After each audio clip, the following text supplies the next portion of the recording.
Hello, and welcome to another episode of Anomalies. I'm one of your hosts, Dan Hall, and people ask me how to explain this program. I think of the word anomaly. Imagine you're going down a road, and it's a familiar road, but you decide to take an interesting turnoff, and that turnoff tends to be more exciting and more mysterious than you ever thought it was. So that's kind of a metaphor for our program. Today, I'm literally going about 30 miles down the road from Olympia to Chehalis, Washington, where I'm going to be talking to Jason Mattson, the director of the Lewis County Historical Museum. And we're not going to just discuss history, but we're going to discuss an event that would be interesting to a lot of people coming up in September. So, Jason, welcome to the program, first of all. Thanks for having me. Yeah, sure. So what's your title with Lewis County Historical Museum? I'm the executive director. So, What does and that that, mean? oh boy, well, do a little bit of everything, event planning, figure out what to fundraise, keep our membership up, help with displays, outreach, throughout the community, that kind of thing. So, So it sounds like one of the events that you are organizing, we're going to be talking about that, and that's the Chehalis Flying Saucer Party that's coming up. What are the dates for that event? so it's on September 13th and 14th. Okay. Yeah. And September 13th is the Northwest Flying Saucer Film Fest. So, okay. yeah. So let's just let's go with that. Let's have kind of an overview of everything that's involved in that 2-day event. So you've got a film festival. Yep. So that'll be on the 13th. Okay. And we're still accepting submissions for that up until August 1st. So Okay. if you go to our website, you'll see that. And then Saturday is the big day when we have, all the major festivities. Starts out with a speaker series at McFiler's Shales Theater. Starts out with Charlton Hall, who does like tinfoil UFOs. Talk on that. It's pretty fun. Um, and then at 10 o'clock, or I'm sorry, 11 o'clock, we have Steve Edmiston, who he'll be talking about the introduction of Men in Black in Washington, how all Mm. that started, with the Maury Island incident. Maury Island. I was going to say I'm So it's familiar pretty big. with that. And then let's see, at 12:30, we're having our first ever call it an alien invasion parade, and folks can line up at just up the road from the museum, and anyone who dresses up can participate and be part of the procession. So, so Just yeah, as just as an aside, uh, I went to the 50th anniversary of Roswell, and they do the same thing. The little community of Roswell, they bring in people who are legitimate researchers on UFOs, and then half the town dresses up like aliens, and they have just a great party. So it sounds like that's kind of something similar what you're going to do. no, we're hoping so. Yeah, no, and a lot of the downtown businesses participate, and people really get into the spirit of it. So it's really fun. And I think you have somebody that I know who's on your speaker uh, series. You have Connie Willis from Coast to Coast AM. She's been on our show before. Is that correct? That is, yep. She'll be kind of our headlining speaker. She comes on at 3:30, and Okay. then right before her is Kevin Day, who he was a radar tech aboard the USS Nimitz when the famous Tic Tac was seen. Okay. So yeah, Now, I'm guessing that those events are not open to the public unless you pay a fee, correct? yeah. A lot of our events are free, but the speaker series are do cost. Like Charlton and Steve are $15 each. Kevin and Connie are $25 each tickets, and then we'll have like a speaker panel at the let's see, that's at 5:30, and that's $15, and you get to yeah. ask your Ask questions and questions. chat Yeah. with everyone. Yeah, it's pretty fun. How did you decide on who you were going to have as speakers? Um, well, this year's events we're kind of disclosure is sort of our theme. So we thought it would be nice to get a good variety in that regard. Like Connie, obviously, she gets to talk to a lot of people who are involved with all aspects of the government and aliens and UFOs, and then some. And then of course Kevin, being that he was a witness to something that was so obviously groundbreaking in the world of UAPs, UFOs. Um, and then Steve, we decided he would be good since the Men in Black and the whole Maury Island thing was like one of the very early pieces of the puzzle when it came to like government cover-ups and like Roswell, Kenneth Arnold, all that. So, and then Charlton's was it's kind of an interesting story with him. Back in the 70s, him and a friend of his created this hoax where they um, made the news. They dressed up in tinfoil like aliens, made their own flying saucer, and he's going to be basically telling about that and how to identify a hoax. So, because obviously there's plenty of them. So, Yeah, yeah. plenty of them. Um, so that's pretty much covers the speakers. So you've got speakers, you've got a parade, and a film festival. What else is involved? Anything else we haven't mentioned?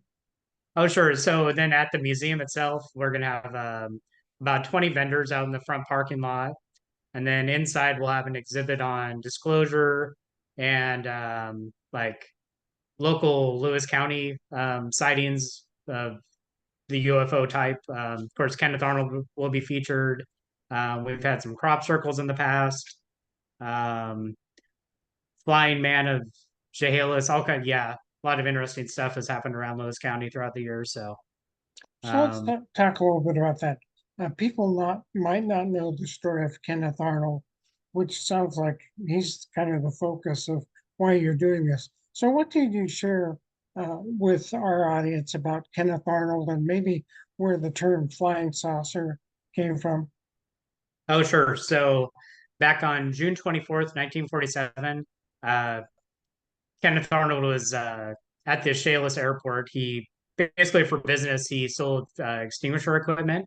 And so he's in town doing business. And as he was flying out of the Chehalis airport and heading towards Mount Rainier, he saw like 9 flying objects that he couldn't quite identify. Um, he's kind of saw a glint of light out of the corner of his eye. And as he looked closer, he noticed that they were flying in kind of an echelon formation, kind of like how geese fly in a V. Um, but they were all kind of like swerving in and out, um, and he clocked him going like super fast, going from Mount Rainier to Mount Hood, and I think he's like a 1 minute 43 seconds or something like that. So, anyways, he landed in Yakima and did some quick calculations with some people at the airport, and they figured they were probably going around 1,600 miles per hour, which at the time was absolutely unheard of. Right. So, No plane could do that. oh no, not at all. So then he ended up in Pendleton, Oregon, and talked to the press there. And he, like, one of the reporters asked him, like, describe how they were flying. He said they looked like saucers skipping over water. Mm. Um, and somehow through that description and a bit of a misquoting, they ended up being called flying saucers. And that term has stuck since then. So, Yeah, it certainly has. yeah. So we've got um, um, a film festival. We've got a bunch of speakers. We've got a bunch of exhibits. What else haven't we thrown in the mix here? Oh, and then we've got some great bands playing at the Mick Filer's like Bar and Grill, which is right behind the museum. Okay. We've got the Jack Lords. They're an Olympia-based band. They do great surf guitar, super fun. They get all dressed up, and then I've got Sister Midnight playing, also at McFiler's, and they're just like a great jam band, really fun and energetic. And then at 7 p.m. we have like alien costume karaoke. So, And you can imagine what that's going to be like. oh, it's a hoot. Totally great fun. So, Yeah, everybody dressed up in alien costumes and sings karaoke. Man, it sounds like a lot yeah. of fun. Let's come back to the film festival for a bit. So what's the criteria there, and what kind of films, like what film won last time you did this, and just give the audience a sense of that. Oh, sure. So it's all Northwest made films. So it has to be, anyone in Washington, Oregon, Idaho, part of BC, even if, somebody wants to. Um, and they can be any length up until 30 minutes. That's our cutoff for time. And it could be a music video, a documentary, um, total sci-fi, fantasy, that kind of thing. As long as it fits the feeling of aliens, UFOs, Mhm. um, celestial documentaries, that kind of thing. So yeah. And last year, the big winner, the People's Choice, was Stuck in Orbit.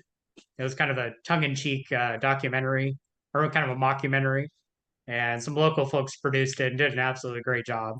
So it's really What fun. was basically the storyline for that, Uh, Basically if you talking remember? about how the main character was abducted, and it's funny, he wears a tinfoil hat and everything, and he's actually he was a former dentist in town, so he was, Hmm.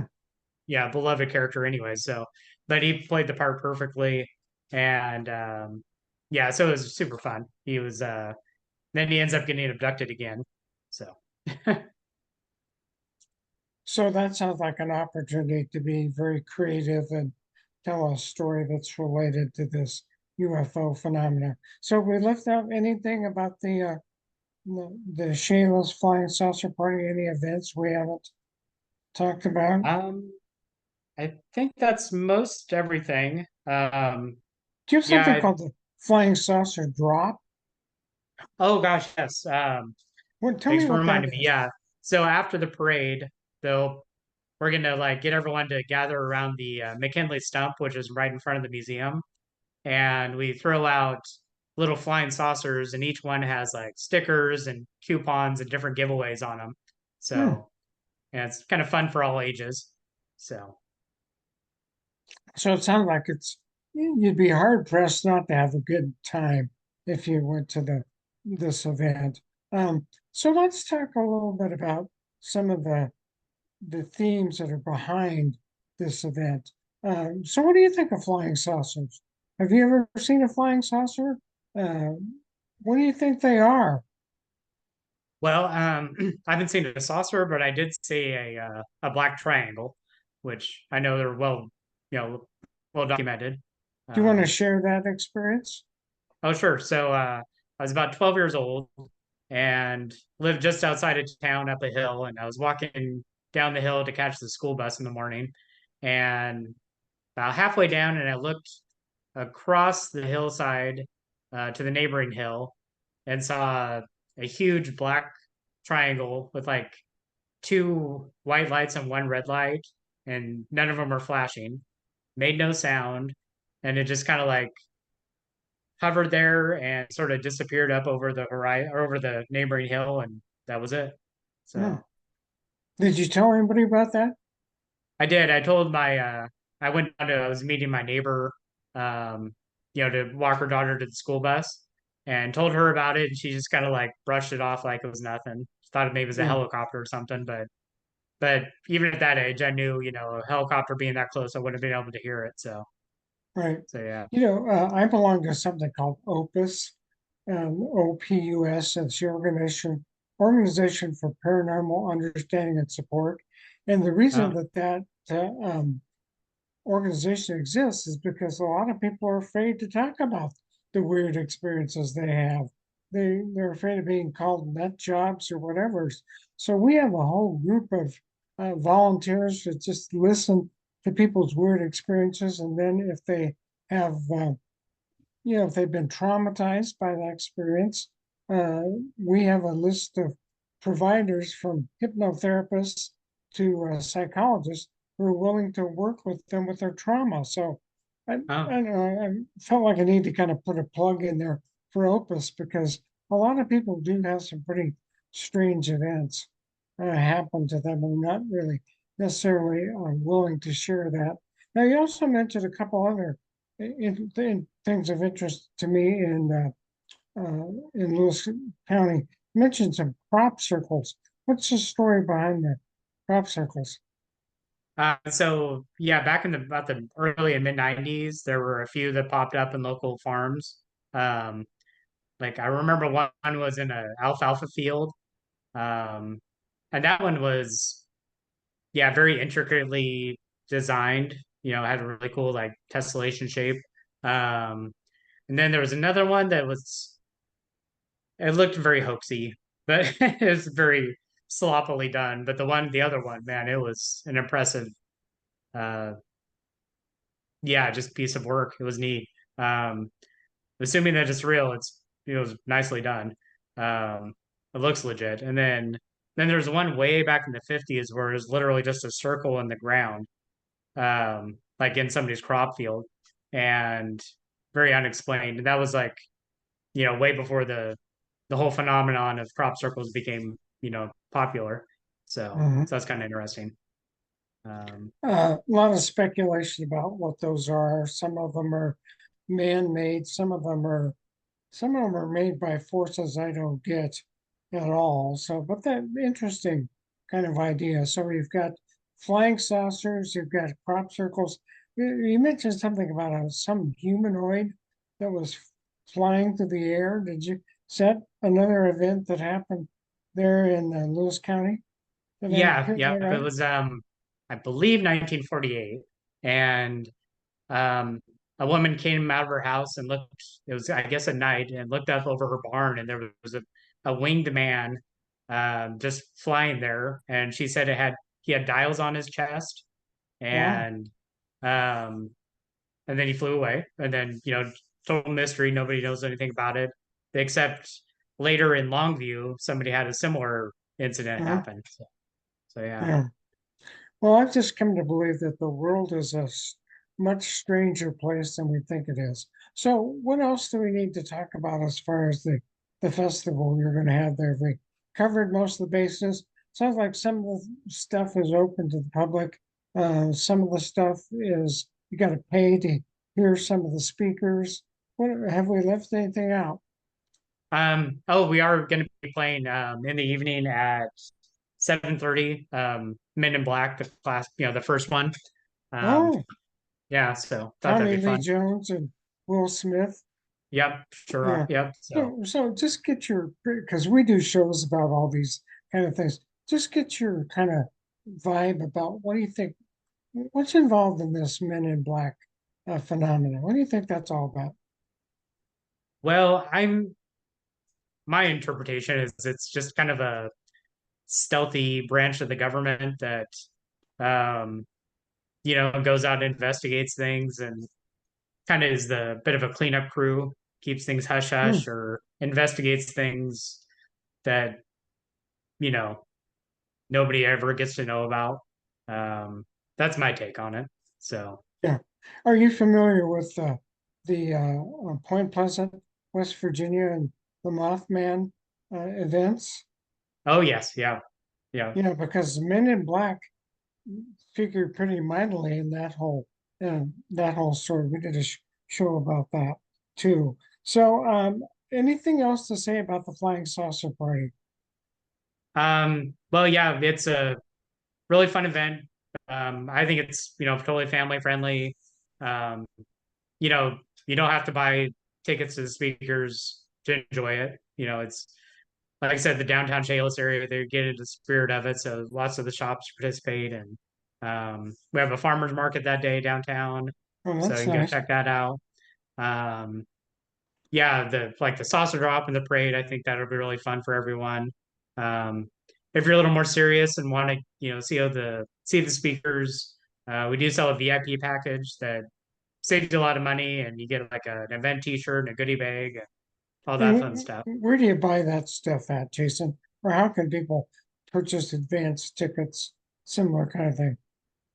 Sure. If you go to the our website, uh, www.flying saucerparty.org, yeah, there'll be a link to the tickets on Eventbrite, and you can buy individual speaker tickets or VIP tickets. So, Well, it yeah. sounds like something you don't want to miss. I've never been to this event, and I think I will, particularly because I have kind of a connection with Connie Willis. I think I'll come and visit you, and so we might be meeting in person here. That'll be fun. I look Oh, forward definitely. to No, it. I hope you do. Yeah. Okay. All right. So thanks for being on our show. We ask the people listening to this too, if you like what you hear, to like and subscribe. We'll send you the finished copy of this, and if you want to use this program for any purpose uh, to promote the festival, Jason, feel free to do that. Okay. Appreciate it. Yeah. All right. We'll say goodbye for now. Thanks for visiting with us. Oh, you're welcome. Have a great night.